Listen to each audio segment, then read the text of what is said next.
What's going on, everyone? Welcome back to my channel and another episode of Weekend Watch. Before I talk about the top 5, I would like to address the unfortunate failures that Lionsgate Studio has been having lately.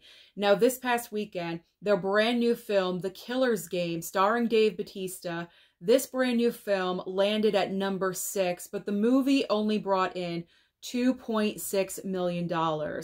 So this movie, unfortunately, is a failure. But on top of that, this is the 4th movie in a row to bomb for Lionsgate.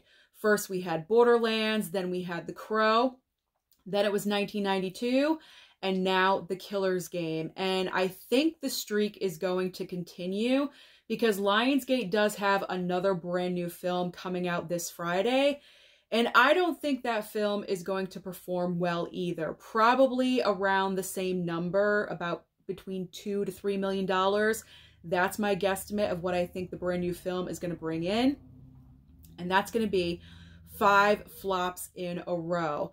I can guarantee you the studio heads at Lionsgate are having an emergency meeting right now, trying to figure out where do they go from here, because something has got to change. I mean, it's really unfortunate because at this time, this is usually when a Saw movie comes out, and Saw 11 was supposed to come out at this time period, but unfortunately they delayed the movie, I believe, until 2025. So if they did have Saw coming out, that would have been a guaranteed hit because everyone loves the Saw films. Saw X did amazing at the, well, not amazing, but it did well. The movie did well at the box office last year. So it really is unfortunate that Saw is not there to save them during this time of the year. And then they also own the rights to Ballerina, which is the spin-off from the John Wick franchise, because Lionsgate owns John Wick, so obviously it owns Ballerina. But that movie also got delayed. That film was supposed to come out, I believe, this past June. And I can guarantee you that movie would have been a guaranteed hit for the studio. But no, that film got delayed as well. So no Saw and no Ballerina. Those are coming out in 2025. So I can guarantee you they are all panicking right now. And they're trying to figure out what they are going to do, because if they continue to have failure after failure after failure, their entire year is just going to be one huge bomb. I honestly can't think, is there any movie that we've had this past year that Lionsgate had a quote-unquote hit? I can't really think of one. I mean, their entire release calendar has been pretty low end. I mean, we had Imaginary, we did have Arthur the King, and that was a great movie, but unfortunately, no one saw it. So you can't really count that one, even though you should, but you really can't count it. We did have The Strangers Chapter 1. I think that movie made a decent amount of money. I guess that's going to be their biggest hit for this past year. And if that's true, that's really sad. That is really sad. I mean, I'm trying to think of other movies that came out from Lionsgate this past year that performed well, but I really can't think of one. The Ministry of Ungentlemanly Warfare. That's another movie that unfortunately did not perform. So overall, as a whole, for Lionsgate, the year of 2024 has not been kind to them. They really want to leap into the next year where Saw and Ballerina, they have those established already. See, that's the problem with Lionsgate. Lionsgate doesn't have many established IPs as far as franchises go. They have John Wick, they have Saw, they have The Hunger Games, but no Hunger Games movie is coming out anytime soon. We just had one. I think they're going to make another movie, but that's not going to be for a couple of years. So they're relying on Saw and Ballerina for 2025, and I'm not really sure what else they have planned for next year, but these studio heads, you know, they're having panic attacks right now. They're trying to figure out what they're going to do. Honestly, if I was a part of that meeting, I really would suggest that they kind of step it up when it comes to marketing and advertising, because I honestly don't think that hardly anyone knew about The Killer's Game. I mean, I research movies. Movies are my life. You guys know this. And I'm researching and I'm going to movies all the time. And that is where I see my trailers. That's where I see the marketing.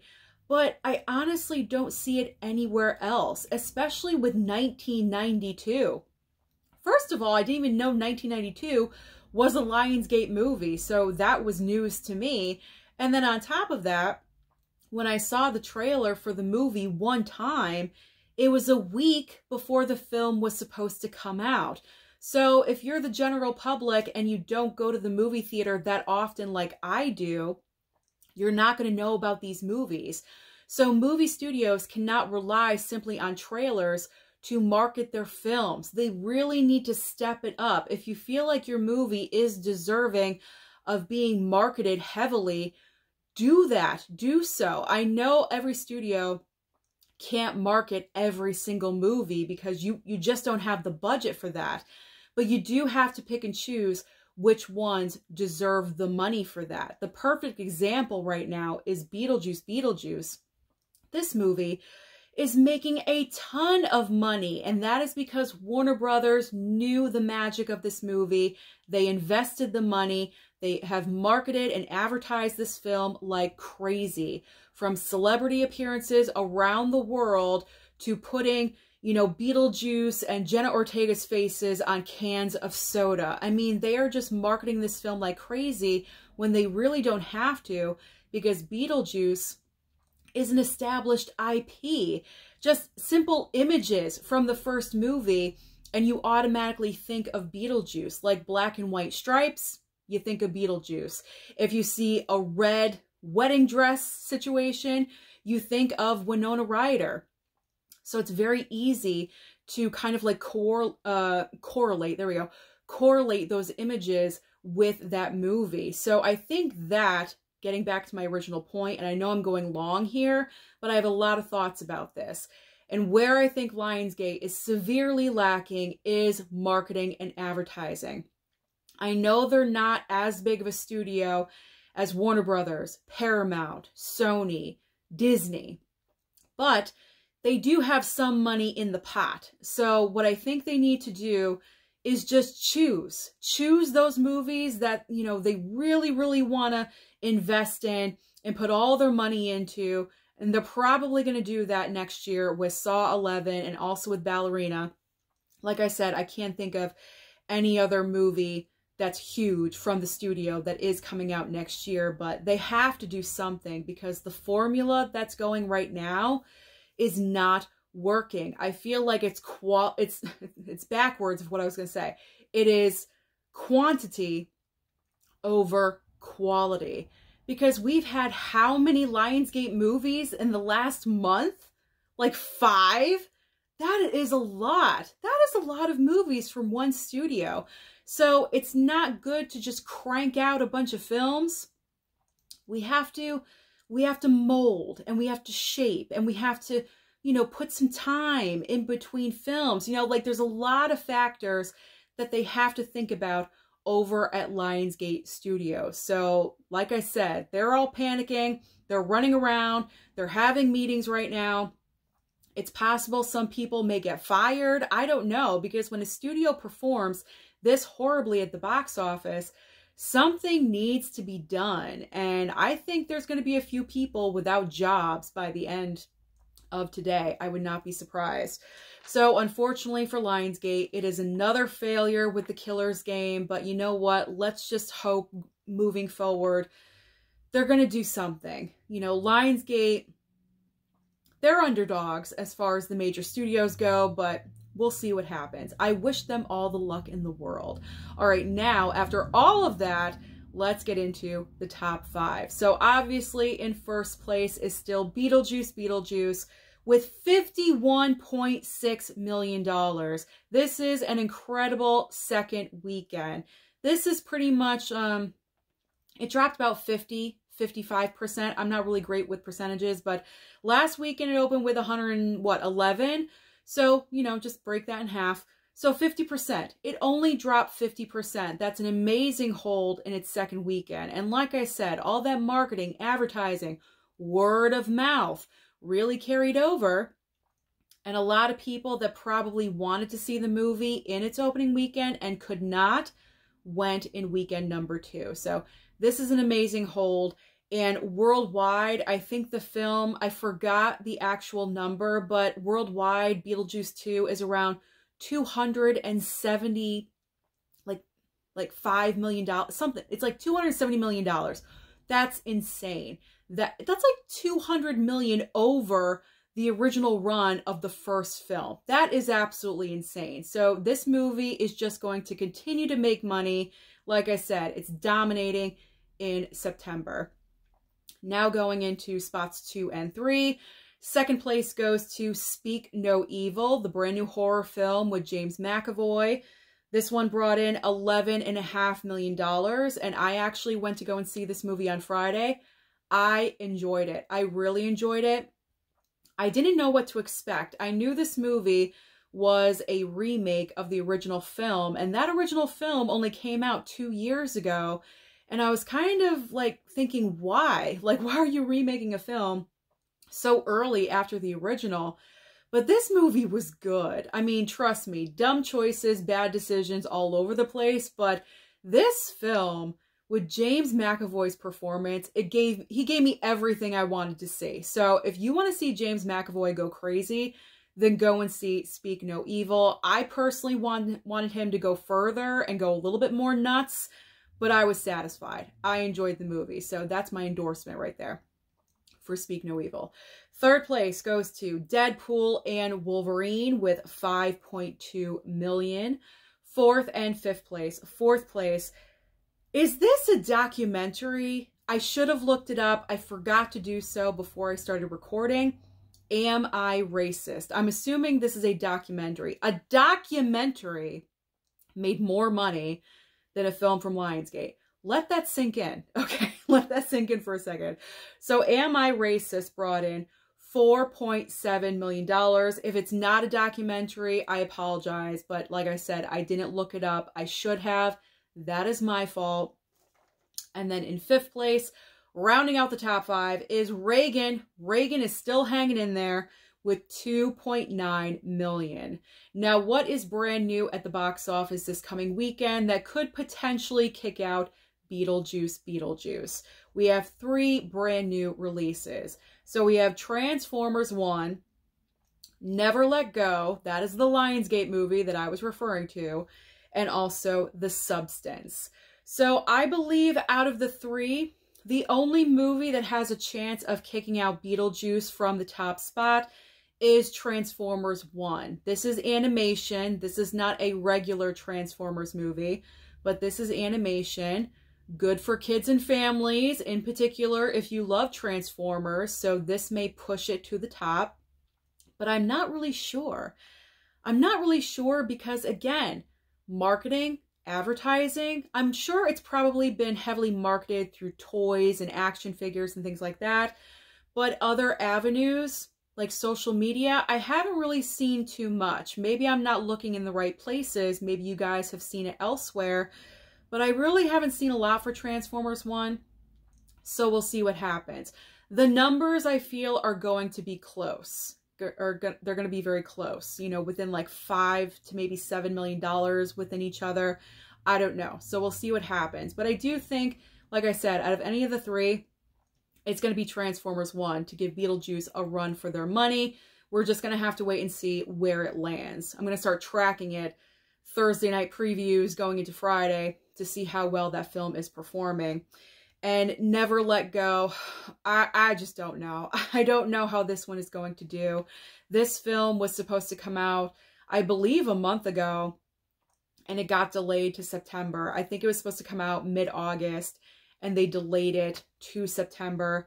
I'm not really sure how this one is going to perform. This is the brand new horror film with Halle Berry, and I've seen the trailer numerous times. So they are marketing it through trailers, but like I said, if you're not a regular movie watcher at the theater, you're not going to know about the movie. So we'll see how that one does. And then we also have another horror film, but this is more limited release. I'm very interested in this movie. I think I'm going to go and check it out. It's called The Substance, starring Demi Moore. So that one is definitely on my list. Now let's talk about streaming, because as I always say, there's always options on streaming for you. And let me just tell you, if you are housebound this coming week, going into the weekend, if you're sick, if you have COVID, I'm not wishing that, but I'm just saying if you do have that, then you have plenty of options to keep you busy. I know, what's the point, right? I'm getting there. There's plenty of options on streaming. Literally every single streaming service has something for you guys to watch this coming week and going into the weekend. So if you don't want to go and see Never Let Go, then you can stream something. Now over on Netflix, we have the premiere of the Garfield movie. If you guys missed this in theaters, if you didn't pick it up on physical media, it just came out a couple of weeks ago, but you wanted to wait. You saw my video and you knew it's going to go to Netflix and you said, I'm going to wait because Susan told me. So it lands on Netflix September 21st. That is the day it will premiere on Netflix. But other than the Garfield movie, we also have His Three Daughters and also Monsters, the Lyle and Eric Menendez story. Now, His Three Daughters, I may check this out. It kind of seems like award season material, possibly, so I may want to check that movie out. And Monsters, the Lyle and Eric Menendez story, that would just be a guilty pleasure of mine because I was younger when the crime happened and I remember the story and the media circus and everything surrounding that true crime case. And so I may watch that as a guilty pleasure of mine. I'm always looking for new TV, and you know me, true crime, serial killers, I'm all about it. I'm interested. So that's on my list. Now moving over to Max, we have the debut of I Saw the TV Glow and also The Penguin. So I Saw the TV Glow, I put this on my streaming list because I didn't see it at the theater, so that may be a good option for you guys if that happened to you. You missed it at the theater. I don't think it was in the theater very long. So now's the perfect time. And then The Penguin is my gold star recommendation for the week. And the reason for that is because I loved The Batman. The year that that movie came out, The Batman was my favorite film of the entire year. And Colin Farrell's performance, his portrayal of the Penguin, I just loved. And I thought it was brilliant. I love how Matt Reeves is making this new Batman world. And he's obviously the showrunner of this. And I am just all about this. So I really want to know what's going to happen with this show. So if you love The Batman, then you're going to want to watch The Penguin. So that's why it's my gold star recommendation of the week. Moving over to Hulu, we have a brand new documentary called Child Star. I may want to go ahead and watch that. You know me, my documentaries, so that is on my list as well. And American Sports Story, Aaron Hernandez. So obviously this is under the Ryan Murphy umbrella of, you know, American horror, American crime, or whatever, like all these American things that Ryan Murphy has been doing. Now he's going on with American Sports Story. And the reason why I smirked just a little bit before I mentioned this was because a little bit of fun fact trivia for you that you do not know about myself. I'm from Aaron Hernandez's hometown. Yeah. Yeah. This is what the town is known for, I guess. I don't know. I live in Bristol, Connecticut, and this is where Aaron Hernandez is from. He went to the same high school as I did. We did not go at the same time. I'm a little bit older. I graduated in 1998, and I think he went like mid-2000s in there somewhere. So we never crossed paths.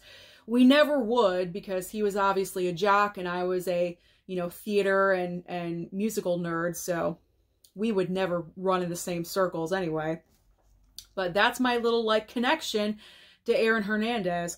So I'm curious about watching this show because ever since that entire fiasco happened, and I shouldn't say fiasco, but the entire story, all that news broke, you know, obviously FBI came to our hometown here and we're searching grounds in his parents' house. His parents still live here, I believe, and we're searching. This is a long story, but you might be interested. I mean, they were like searching everywhere for, you know, the gun, and like it was a whole thing. So because of that, I'm curious. I want to know, like, I want to see if like, is Bristol going to be in the show? Like, I'm just curious. I never saw anyone filming here or anything, but I'm just curious, so I'm probably going to check it out. All right, let's wrap that up. My little connection to Aaron Hernandez. Same hometown, and I still live here, obviously. All right, moving on to Disney Plus. Disney Plus has the premiere of Agatha All Along. Now, I haven't been keeping up with the Marvel shows. I'm going to admit, like, I've completely fallen off all of them. But because Agatha comes from WandaVision, and I really loved WandaVision so much, my curiosity about Agatha All Along is there. I love Kathryn Hahn. I really enjoyed her in this part. So I'm going to give it a chance. I think Disney Plus is dropping 2 episodes at a time, or 2 episodes for like the premiere, and then once a week after that or something. So I'm going to see. I'll watch the first couple of episodes. If I'm hooked in, then I'll finish it. If not, I'll drop it. It happens all the time, but I am interested in it. All right, Amazon Prime has the premiere of Challengers this coming week. One of the best movies of the year. So if you haven't seen it yet, now is your chance to do so. Peacock, oh, it's like every single streaming service knows what I want to see this week.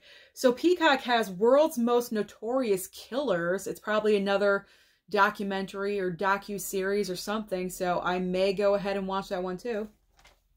Paramount Plus has the season 2 premiere of Frasier.